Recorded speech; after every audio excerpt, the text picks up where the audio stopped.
ಒಂದು ಕ್ಷಣ ಸ್ವಲ್ಪ ಯೋಚನೆ ಮಾಡಿ. ನಮ್ ಲೈಫ್ ನಲ್ಲಿ ಕೆಲವೊಮ್ಮೆ ಏನೇನೇ ನಡೆದು ಹೋಗುತ್ತೆ, ಅದಕ್ಕೆ ಎಕ್ಸ್ಪ್ಲೇಷನ್ನೇ ಇರೋದಿಲ್ಲ. ನಾವು ಪ್ಲಾನ್ ಮಾಡಿರೋದೇ ಒಂದು, ಆಗೋದೇ ಒಂದು, ಎಲ್ಲ ಸರಿಯಾಗಿ ಹೋಗ್ತಾ ಇದೆ ಅಂತ ಸ್ವಲ್ಪ ಖುಷಿ ಪಡೋದ್ರಲ್ಲೇನೆ ಸಡನ್ ಆಗಿ ಎಲ್ಲ ಉಲ್ಟಾ ಪಲ್ಟಾ ಆಗೋಗಿರುತ್ತೆ. ಮಾಡ್ತಿರೋ ಕೆಲ್ಸ ಹೇಗೋ ಸೆಟ್ ಆಯ್ತು, ಇಲ್ಲೇ ಹೇಗೋ ಲೈಫ್ ನ ಸೆಟಲ್ ಮಾಡ್ಕೊಳ್ಳೋಣ ಅಂತ ಯೋಚನೆ ಮಾಡೋದ್ರೊಳಗೇನೆ ಪ್ರಾಬ್ಲಮ್ಸ್ ಎಲ್ಲ ಕ್ರಿಯೇಟ್ ಆಗಿರುತ್ತೆ. ಆ ಸಿಚುವೇಶನ್ ನಲ್ಲಿ ಎಲ್ಲಾರ್ಗೂ ಬರೋ ಫಸ್ಟ್ ಥಾಟ್ ಏನು ಅಂತಂದ್ರೆ, ನನ್ ಲೈಫ್ ನಲ್ಲೇ ಯಾಕೆ ಈ ತರ ಆಗ್ತಿದೆ, ನಾನೇ ಯಾಕೆ ಈ ತರ ಟ್ರ್ಯಾಪ್ ಆಗ್ತಾ ಇದ್ದೀನಿ ಅಂತ.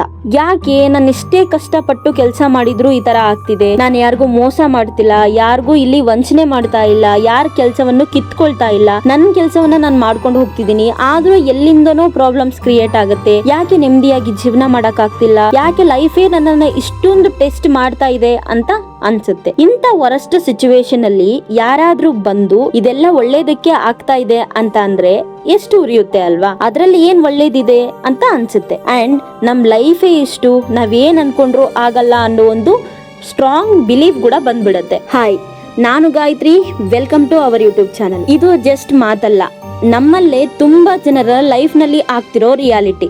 ಲವ್ ಫೇಲಿಯರ್ ಆಗುತ್ತೆ, ಜಾಬ್ ಹೋಗುತ್ತೆ, ಮನಿ ಪ್ರಾಬ್ಲಮ್ ಆಗುತ್ತೆ. ಸೊ ಈ ಟೈಮ್ ನಲ್ಲಿ ಲೈಫ್ ಮುಗುದೇ ಹೋಯ್ತು ಅಂತ ಅನ್ಸ್ಬಿಡೋದು ಕಾಮನ್. ಅದೇ ಕೆಲವು ದಿನಗಳಾದ್ಮೇಲೆ, ತಿಂಗಳುಗಳಾದ್ಮೇಲೆ, ವರ್ಷಗಳಾದ್ಮೇಲೆ ಕುಳಿತುಕೊಂಡು ಯೋಚನೆ ಮಾಡಿದ್ರೆ, ಅವತ್ತು ಆತರ ಆಗಿಲ್ಲ ಅಂತ ಅಂದಿದ್ರೆ ಇವತ್ತು ಈ ತರ ಇರ್ತಾ ಇರ್ಲಿಲ್ಲ ಅಂತ ಕೂಡ ತುಂಬಾ ಜನ ಯೋಚನೆ ಮಾಡ್ತಾರೆ. ವೆಯ್ಟ್, ಹಾಗಾದ್ರೆ ಈಗೇನಾಗ್ತಾ ಇದೆ? ನಿಜವಾಗ್ಲೂ ಎಲ್ಲವುದು ಒಳ್ಳೇದಕ್ಕಾಗಿನೇ ಆಗುತ್ತಾ? ಈ ಕತೆ ಕೇಳಿ. ಫ್ಯೂ ಡೇಸ್ ಬ್ಯಾಕ್ ನಾನು ಹೀಗೆ ಸೋಷಿಯಲ್ ಮೀಡಿಯಾ ಯೂಸ್ ಮಾಡ್ತಾ ಇರ್ಬೇಕಾದ್ರೆ I saw one story. Akbar, Birbal ಇವರಿಬ್ರು ಕೂಡ ಸ್ನೇಹಿತರು. ಅಕ್ಬರ್ ರಾಜ, ಅವರ ಸ್ನೇಹಿತ ಬೀರ್ಬಲ್. ಹೀಗೆ ಅರಮನೆಯಲ್ಲಿ ಕುತ್ಕೊಂಡು ಊಟ ಸವಿತಾ ಇರ್ತಾರೆ. ಊಟ ಸವಿತಾ ಇರ್ಬೇಕಾದ್ರೆ ರಾಜ ಹಣ್ಣನ್ನ ಕಟ್ ಮಾಡಕ್ಕೆ ಹೋಗಿ ಅವನ ಕೈಯನ್ನ ಕಟ್ ಮಾಡ್ಕೊಂಡ್ಬಿಡ್ತಾನೆ. ಸೊ ಅವಾಗ ಅವನು ತುಂಬಾ ಗಾಬರಿ ಆಗ್ತಾನೆ. ಅದನ್ನ ನೋಡಿದಂತ ಬೀರ್ಬಲ್ ಏನು ಹೇಳ್ತಾನೆ, ಅಯ್ಯೋ ರಾಜ, ಇದೇನ್ ಮಾಡ್ಕೊಂಡ್ರಿ ನೀವು, ಗಾಬರಿ ಆಗ್ಬೇಡಿ, ಆಗೋದೆಲ್ಲ ಒಳ್ಳೇದಕ್ಕೇನೆ ಅಂತ ಹೇಳ್ತಾನೆ. ರಾಜ ತುಂಬಾ ಕೋಪ ಮಾಡ್ಕೊಂಡು, ಏನ್ ಹೇಳ್ತಿದ್ಯಾ ಬೀರ್ಬಲ್ ನೀನು, ನನ್ ಕೈ ಕಟ್ಟಾಗಿದೆ, ಇಲ್ಲಿ ರಕ್ತ ಬರ್ತಿದೆ, ನೀನೇನ್ ಹೇಳ್ತಿದ್ಯಾ, ಆಗೋದೆಲ್ಲ ಒಳ್ಳೇದಕ್ಕೆ ಅಂತ ಹೇಳ್ತಾ ಇದೀಯಾ, ಇದೇಗೆ ಒಳ್ಳೇದಾಗತ್ತೆ, ಇದರಿಂದ ನನ್ಗೇನ್ ಒಳ್ಳೇದಾಗತ್ತೆ ಅಂತ ಕೋಪ ಮಾಡ್ಕೊಂಡು ಹೋಗ್ಬಿಡ್ತಾರೆ. ಸೊ ನೆಕ್ಸ್ಟ್ ಡೇ ಏನ್ ಮಾಡ್ತಾರೆ, ಅಕ್ಬರ್ ಅಂದ್ರೆ ಏನ್ ರಾಜ ಇರ್ತಾನೆ, ಬೀರ್ಬಲ್ ನ ಕರ್ಕೊಂಡು ಹೋಗೋದಿಲ್ಲ, ಅವರು ಮತ್ತೆ ಅವ್ರ ಜೊತೆ ಸ್ವಲ್ಪ ಜನಗಳು ಸೇರಿ ಕುದುರೆ ಮೇಲೆ ಸವಾರಿ ಹೋಗ್ತಾರೆ. ಕಾಡಿಗೆ ಬೇಟೆ ಆಡಕ್ಕೆ ಅಂತ ಹೋದಾಗ ಅಲ್ಲಿ ತುಂಬಾ ದೊಡ್ಡ ಕೆಟ್ಟ ಬಿರುಗಾಳಿ ಬಂದ್ಬಿಡುತ್ತೆ. ಸೊ ಈ ಬಿರುಗಾಳಿಗೆ ಆ ಕುದುರೆಗಳೆಲ್ಲವೂ ಕೂಡ ಭಯ ಬಿದ್ದು, ಭಯ ಪಟ್ಟು ಒಂದೊಂದು ಕಡೆ ದಿಕ್ಕಾಪಾಲಾಗಿ ಓಡಿ ಹೋಗುತ್ತೆ. ಆಗ ರಾಜನ್ ಕುದುರೆ ಒಂದ್ ಕಡೆ ಹೋಗುತ್ತೆ, ಬೇರೆಯವ್ರೆಲ್ಲರ ಕುದುರೆಗಳು ಕೂಡ ಒಬ್ಬೊಬ್ರದ್ದು ಒಂದೊಂದ್ ಕಡೆ ಹೋಗ್ಬಿಟ್ಟಿರುತ್ತೆ. ಸೊ ಆ ಟೈಮ್ ನಲ್ಲಿ ಏನಾಗುತ್ತೆ, ಆ ಕಾಡಿನಲ್ಲಿ ಇರುವಂತ ಆದಿವಾಸಿಗಳ ಗುಂಪು ಏನಿರುತ್ತೆ ಅವ್ರ ಕಡೆಗೆ ಬೈ ಮಿಸ್ಟೇಕ್ ಆಗಿ ರಾಜ ಹೋಗ್ಬಿಟ್ಟಿರ್ತಾನೆ. ಸೊ ಅಲ್ಲಿ ಹೋದಾಗ ಅಲ್ಲಿರುವಂತ ಗುಂಪಿನಲ್ಲಿರುವಂತ ಜನಗಳು ಏನ್ ಹೇಳ್ತಾರೆ, ಇವತ್ತು ನಮ್ಮ ದೇವರಿಗೆ ಬಲಿ ಸಿಕ್ತು ಅಂತ ಕಟ್ಟಿ ಖುಷಿಯಿಂದ ಕರ್ಕೊಂಡು ಹೋಗ್ಬಿಡ್ತಾರೆ. ಆ ಗುಂಪಿನ ರಾಜ ಅವನನ್ನ ಕಟ್ಟಿ ಹಾಕಿ ಅಂತ ಹೇಳಿದಾಗ ಎಲ್ಲರೂ ಸೇರಿ ಅವರನ್ನ ರಾಜನ ಕಟ್ಟಿ ಹಾಕ್ತಾರೆ. ಆಮೇಲೆ ಒಬ್ಬ ವ್ಯಕ್ತಿಗೆ ಆ ಗುಂಪಿನ ರಾಜ ಇರ್ತಾನೆ, ಈ ವ್ಯಕ್ತಿಯನ್ನ ಕರೆಕ್ಟ್ ಆಗಿ ಚೆಕ್ ಮಾಡಿ ಅಂತ ಹೇಳ್ತಾನೆ. ಯಾಕೆ ಅಂತಂದ್ರೆ ದೇವರಿಗೆ ಬಲಿ ಕೊಡ್ಬೇಕು ಅಂತಂದ್ರೆ ಆ ಒಂದು ವ್ಯಕ್ತಿಗೆ, ಆ ಒಂದು ಮನುಷ್ಯನ ದೇಹ ಎಲ್ಲಿ ಕೂಡ ಏನು ಚೂರು ಕೂಡ ಏನು ಆಗಿರಬಾರ್ದು. ಸೊ ಈ ತರ ಪರೀಕ್ಷೆ ಮಾಡ್ಬೇಕಾದ್ರೆ ಕಟ್ಟಾಗಿತ್ತು ಅಲ್ವಾ, ಆ ಕೈ ಕಾಣುತ್ತೆ. ಸೊ ಕಂಡ ಮೇಲೆ ಇವ್ರೇನ್ ಮಾಡ್ತಾರೆ, ಇಲ್ಲ ಇವ್ರನ್ನ ಕೊಡಕ್ಕಾಗಲ್ಲ ರಾಜ, ಯಾಕೆ ಅಂತಂದ್ರೆ ಇವ್ರ ಕೈ ಕಟ್ಟಾಗಿದೆ, ಇವರು ಪೂರ್ಣ ದೇಹದಲ್ಲಿಲ್ಲ, ಅಪೂರ್ಣ ದೇಹದಲ್ಲಿದ್ದಾರೆ ಅಂತ ಹೇಳ್ತಾರೆ. ಸೊ ಆ ಗುಂಪಿನ ರಾಜ ಏನಿರ್ತಾನೆ, ಇವ್ರನ್ನ ಬಿಟ್ಬಿಡಿ, ಯಾಕೆ ಅಂತಂದ್ರೆ ಇವರು ನಮ್ ದೇವ್ರಿಗೆ ಬಲಿ ಕೊಡಕ್ಕೆ ಚಾನ್ಸ್ ಇಲ್ಲ, ಆಗಲ್ಲ, ಕೊಟ್ರು ಅದು ನೆರವೇರಲ್ಲ, ಅದಕ್ಕೋಸ್ಕರ ಇವ್ರನ್ನ ಬಿಟ್ಬಿಡಿ ಅಂತ ಹೇಳ್ತಾನೆ. ಆಗ ಈ ಅಕ್ಬರ್ ರಾಜ ಏನಿರ್ತಾನೆ ಅವ್ರಿಗೆ ತುಂಬಾ ಖುಷಿಯಿಂದ, ಹ್ಯಾಪಿಯಿಂದ ಅವ್ರಿಗೆ ಹೇಳ್ತಾನೆ, thank you so much, means ಧನ್ಯವಾದಗಳು ಅಂತ ಹೇಳ್ತಾನೆ. ಆಗ ಆ ಗುಂಪಿನ ರಾಜ ಹೇಳ್ತಾನೆ, ನನಗೆ ಧನ್ಯವಾದ ಹೇಳೋದಲ್ಲ, ನಿನ್ನ ಹಣೆ ಬರ ಚೆನ್ನಾಗಿದೆ, ನಿನ್ನ ಕೈ ಕತ್ತರಿಸಿದಂತ ವಸ್ತುಗೆ ಹೋಗಿ ಹೇಳು ಧನ್ಯವಾದ ಅಂತ ಹೇಳಿ ಅಲ್ಲಿರೋ ಗುಂಪಿನಲ್ಲಿ ಇರುವಂತ ಜನಗಳಿಗೆ ಹೋಗಿ ಇವರನ್ನ ಕಾಡಿನ ಹೊರಗಡೆ ಅವ್ರ ಅರಮನೆಗೆ ಬಿಟ್ಟು ಬನ್ನಿ ಅಂತ ಹೇಳ್ತಾರೆ. ಆಮೇಲೆ ನೆಕ್ಸ್ಟ್ ಡೇ ಹೋಗಿ ಆ ಒಂದು ಅರಮನೆ ಕರ್ಕೊಂಡೋಗಿ ಅವರು ಬಿಟ್ಟು ವಾಪಸ್ ಬರ್ತಾರೆ.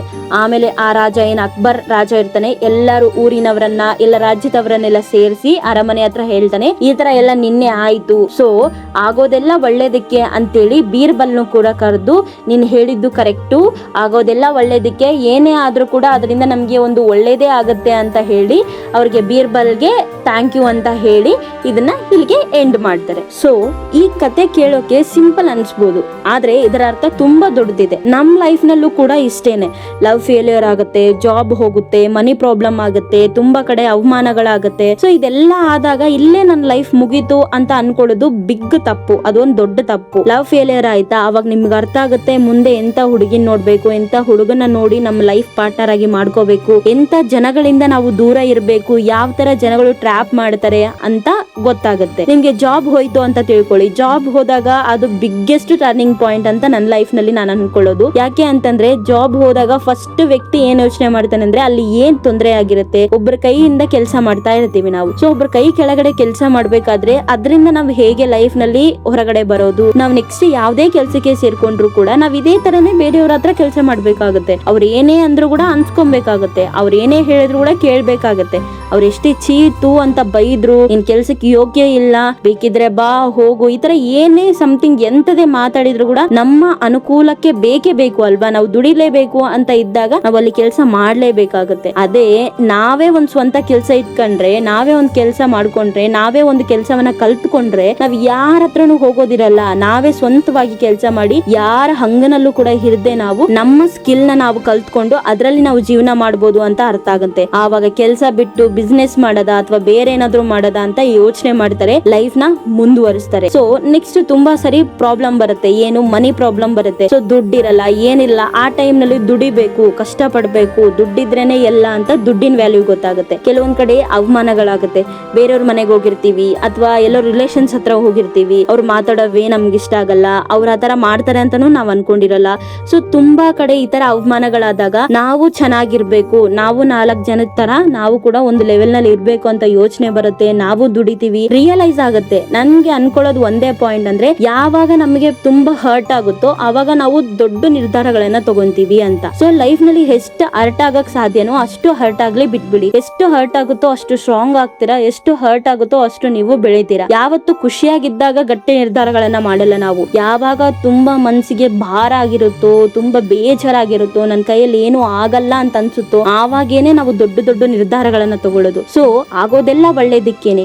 ಏನೇ ಆದ್ರೂ ಅದರಿಂದ ಒಂದು ದೊಡ್ಡ ರೀಸನ್ ಇರುತ್ತೆ. ಯಾವುದೇ ಒಂದು ಕೆಲಸ ಮಾಡ್ಬೇಕಂದ್ರೂ ಅದರಿಂದ ಒಂದು ದೊಡ್ಡ ರೀಸನ್ ಇದ್ದೇ ಇರುತ್ತೆ. ಸೊ ಇವತ್ತು ನಿಮ್ಗೆ ಅಲೋನ್ ಆಗ್ತಿದೆ, ನಾನು ಒಬ್ನೇ ಇದೀನಿ, ನನ್ ಜೊತೆ ಯಾರು ಇಲ್ಲ, ನಾನ್ ಮಾಡೋ ಕೆಲ್ಸಕ್ಕೆ ಯಾರು ಸಪೋರ್ಟ್ ಇಲ್ಲ, ಏನು ಇಲ್ಲ ಅಂತ ಇವತ್ತು ಅನಿಸ್ಬೋದು. But end of the day ನೀವ್ ಎದ್ದೆಲ್ಲ ಕಷ್ಟಪಟ್ಟು ಮಾಡಿ ಎಲ್ಲ ಮುಗಿಸಿ ಎಲ್ಲ ಆದ್ಮೇಲೆ ಒಂದು ನಿಮ್ಗೆ ಪ್ರಶಂಸೆ ಸಿಗುತ್ತೆ. ಎಲ್ಲಾರು ಚೆನ್ನಾಗಿ ಮಾಡಿದ್ಲು, ಹಂಗ್ ಮಾಡಿದ, ಹಿಂಗ್ ಮಾಡಿದ್ವು, ಹಂಗ್ ಬೆಳೆದ್ರಪ್ಪ ಅಂತ ಒಂದು ಮಾತು ಬಂದಾಗ ಅವಾಗ ನೀವು ಯಾರಿಗೂ ಏನು ಹೇಳೋ ಅವಶ್ಯಕತೆ ಇಲ್ಲ. ಅವಾಗ ನೀವು ನಾನೊಬ್ನೇ ನಿಂತು ನಾನು ಇಷ್ಟೆಲ್ಲ ಕಷ್ಟಪಟ್ಟು ಮಾಡಿದೀನಿ ಅಂತ ನೀವು ಹೆಮ್ಮೆಯಿಂದ ಫುಲ್ ಕ್ರೆಡಿಟ್ ನ ನಿಮಗೆ ನೀವೇ ಕೊಟ್ಕೋಬಹುದು. ಸೊ ನೀವ್ ಯಾವತ್ತೂ ಆತರ ಥಿಂಕ್ ಮಾಡೋಕೋಬೇಡಿ. ನಿಮ್ಗೆ ಎಷ್ಟೇ ಪ್ರಾಬ್ಲಮ್ಸ್ ಆದ್ರೂ, ಎಷ್ಟೇ ರಿಜೆಕ್ಷನ್ ಆದ್ರೂ, ಇದರಿಂದ ನಾನು ಒಂದು ಒಳ್ಳೆ ಲೆಸನ್ ಕಲ್ತ್ಕೊಂಡೆ ಅಂತ ತಿಳ್ಕೊಳ್ಳಿ. ಬಂದ್ರೆ ಬಹುಮಾನ ಬರುತ್ತೆ, ಹೋದ್ರೆ ಅನುಭವ ಸಿಗುತ್ತೆ. ಸೊ ಇಷ್ಟೇ ಅರ್ಥ ಮಾಡ್ಕೋಬೇಕು. ಎಲ್ಲಾದ್ರೂ ಒಂದ್ ಕೆಲ್ಸಕ್ಕೆ ಹೋಗಿದೀವ ಅಥವಾ ಏನಾದ್ರೂ ಪಾರ್ಟಿಸಿಪೇಟ್ ಮಾಡಿದೀವ, ಅಲ್ಲಿ ಹೋದ್ರೆ ಒಂದು ಗಿಫ್ಟ್ ಸಿಗುತ್ತೆ, ಏನಲ್ಲಿ ಹೋದ್ರೆ ಒಂದು ಬಹುಮಾನ ಸಿಗುತ್ತೆ. ಇಲ್ಲ ಆದ್ರೆ ಅದನ್ನ ಹೆಂಗ್ ಮಾಡ್ಬೇಕು ಅಂತ ಗೊತ್ತಿರ್ಲಿಲ್ಲ, ಗೊತ್ತಾಗುತ್ತೆ. ಸೊ ಇಷ್ಟು ಅರ್ಥ ಮಾಡ್ಕೊಬೇಕು. ಇದನ್ನ ಅರ್ಥ ಮಾಡ್ಕೊಂಡು ಮೂವ್ ಆನ್ ಆದ್ರೆ ಯಾವತ್ತೂ ಕೂಡ ನಮ್ಮ ಮೇಲೆ ನಮಗೇನೆ ರಿಗ್ರೆಟ್ ಬರಲ್ಲ. ನಾವ್ ಇದನ್ ಮಾಡಿಲ್ಲ, ಅದು ಮಾಡಿಲ್ಲ ಅಂತ ಯಾವತ್ತೂ ಅನ್ಸಲ್ಲ. ಸೊ ಒಂದೇ ಯೋಚನೆ ಮಾಡಿ, ಆಗೋದೆಲ್ಲ ಒಳ್ಳೇದಕ್ಕೆ. ಏನೇ ಆದ್ರೂ ಅದರಿಂದ ಒಂದು ಲೆಸನ್ ಕಲ್ತ್ಕೊಂಡಿದೀನಿ, ಇದರಿಂದ ನನಗೆ ಇದು ಗೊತ್ತಿರ್ಲಿಲ್ಲ, ಇದಾಯ್ತು, ನೆಕ್ಸ್ಟ್ ಈ ತರ ಆಗದೆ ಇರೋ ತರ ನಾನು ನೋಡ್ಕೋಬಹುದು ಅಂತ ಅನ್ಕೊಳ್ಳಿ. ಎಷ್ಟೋ ಸರಿ ಹೇಳ್ತಾರೆ, ಫೇಲ್ ಆದವ್ರನ್ನ ಹೋಗಿ ಕೇಳಿ ಹೆಂಗಿರುತ್ತೆ ಫೀಲ್ ಅಂತ, ಹೆಂಗೆ ಬದುಕ್ಬೇಕಂತ ಅವ್ರು ಹೇಳ್ಕೊಡ್ತಾರೆ ಅಂತ. ಸೊ ಫಸ್ಟ್ ಬಂದಿರೋರ್ಕಿಂತ ಫೇಲ್ ಆಗಿರೋರ್ಗೆ ಜಾಸ್ತಿ ಅನುಭವ ಇರುತ್ತೆ. ಗೆದ್ದಾಗ ಏನ್ ಗೊತ್ತಾಗುತ್ತೋ ಇಲ್ವೋ ಗೊತ್ತಿಲ್ಲ, ಸೋತಾಗ ಮಾತ್ರ ಏನ್ ಮಾಡ್ಬೇಕು ಏನ್ ಮಾಡ್ಬಾರ್ದು ಅಂತ ಕ್ಲಿಯರ್ ಪಿಕ್ಚರ್ ಗೊತ್ತಾಗುತ್ತೆ. ಸೊ ಒಂದು ಮನ್ಸಲ್ಲಿ ಇಟ್ಕೊಳ್ಳಿ, ಆಗೋದಿಲ್ಲ ಒಳ್ಳೇದಕ್ಕೆ.